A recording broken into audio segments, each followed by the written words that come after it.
Chers amis, nous allons découvrir dans cette vidéo l'intrigante utilisation des fractions que faisaient les Égyptiens au temps des pharaons, et voir également que ces fractions continuent d'intéresser les mathématiciens jusqu'à nos jours.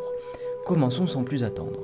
Pour indiquer la présence d'une fraction, les Égyptiens utilisaient ce hiéroglyphe de forme ovale et ils indiquaient ensuite le nombre qu'ils souhaitaient.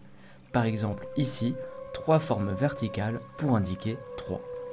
Et regardez, on trouve encore aujourd'hui la trace de ces notations sur les façades de certains temples, comme ici, sur cet édifice. Alors, c'est bien beau, mais on se dit qu'il manque un nombre à notre histoire, puisque une fraction digne de ce nom se construit avec 2 nombres. Or ici, nous n'en avons qu'un.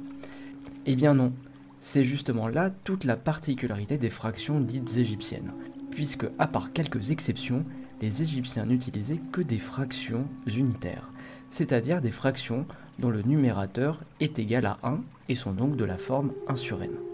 Vous l'aurez donc compris, dans notre exemple, nous avions ainsi affaire à la fraction 1 sur 3. Alors, il est tout à fait naturel de se demander pourquoi les Égyptiens ont pris sur eux cette lourde contrainte de ne traiter quasiment exclusivement qu'avec des fractions unitaires. De ce que j'ai pu comprendre, de façon générale, la société égyptienne se caractérisait par la recherche de fonctionnalité. Et ces fractions égyptiennes se veulent justement être des outils pratiques permettant un calcul optimal. Prenons pour le voir un exemple très concret. Vous devez partager équitablement 3 pains entre 5 personnes. Les Égyptiens casseront tout de suite cette fraction de 3/5 comme la somme des fractions unitaires 1 sur 2 plus 1 sur 10. Si nous représentons nos 3 pains divisés chacun en 10 parts égales, cela signifie que chaque personne recevra la moitié d'un pain plus un dixième d'un pain. Regardons si cela marche bien. La première personne se sert, représentée en blanc, elle prend bien 5 carrés, c'est-à-dire la moitié d'un pain, plus 1 carré, c'est-à-dire le dixième d'un pain.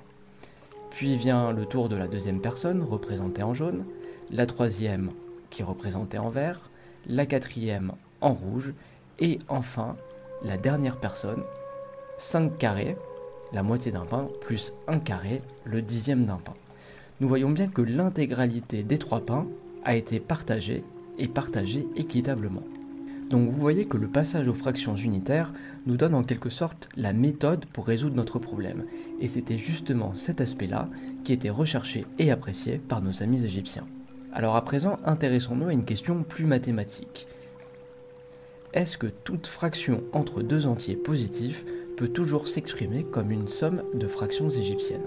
Alors je sais que vous êtes très malin et que vous avez déjà remarqué que si nous prenons une fraction quelconque m sur n, ce n'est jamais rien d'autre que 1 sur n, plus 1 sur n, plus 1 sur n, etc. m fois. Autrement dit, m fois 1 sur n. Donc oui, par ce principe, toute fraction est la somme de fractions unitaires. Sauf que cette méthode, certes très simple, déplaira fortement à Pharaon. Parce qu'en réalité, les fractions égyptiennes présentent une seconde contrainte. Lorsque nous en manipulons plusieurs, les dénominateurs se doivent d'être différents 2 à 2. Encore une fois, on peut comprendre cette nouvelle règle par un souci d'efficacité. Regardez cet exemple. Si vous deviez écrire 999 sur 1000, en somme de fractions unitaires, notre méthode simple nous ferait écrire 1 sur 1000 plus 1 sur 1000 plus 1 sur 1000, etc. 999 fois. L'avantage de cela, c'est que nous connaissons très rapidement la décomposition en fractions unitaires. Le désavantage, et le gros désavantage, c'est qu'il s'agit d'une décomposition très longue et très lourde. Et ce n'est pas dit que les murs de votre temple soient assez larges pour contenir ces 999 fractions. Alors que si maintenant nous décomposons la même fraction en prenant soin qu'aucun dénominateur ne ressemble aux autres, nous obtenons le résultat suivant. C'est égal à 1 demi plus 1 tiers plus 1 huitième plus 1 25e plus 1 sur 1500. On a juste 200 fois moins de termes que dans notre somme précédente. Pas mal, non? Donc reprenons notre question de tout à l'heure. Est-ce qu'une fraction peut toujours s'exprimer comme une somme de fractions égyptiennes? Eh bien oui, c'est un résultat que vous pouvez retenir. Tout rationnel positif, autrement dit tout nombre pouvant s'écrire comme une fraction positive, peut être représenté comme une somme finie de fractions unitaires distinctes 2 à 2. Et nous verrons dans une prochaine vidéo que la démonstration de ce résultat nous a été donnée par un mathématicien médiéval bien connu de tous. Alors, vous l'avez constaté par vous-même lors de vos études, les Égyptiens n'ont pas réussi à imposer leur système de fractions. Aujourd'hui, nous mettons, sans trop en avoir honte, un peu tout et n'importe quoi au numérateur de nos fractions.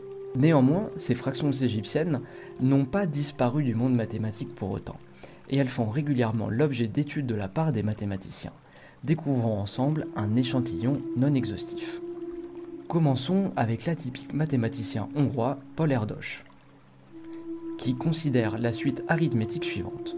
On part d'un point A, on lui ajoute D, puis on rajoute ce pas de D à chaque étape. Ensuite, on prend à présent les inverses de chaque élément. Et dernière étape, on somme les n premières fractions.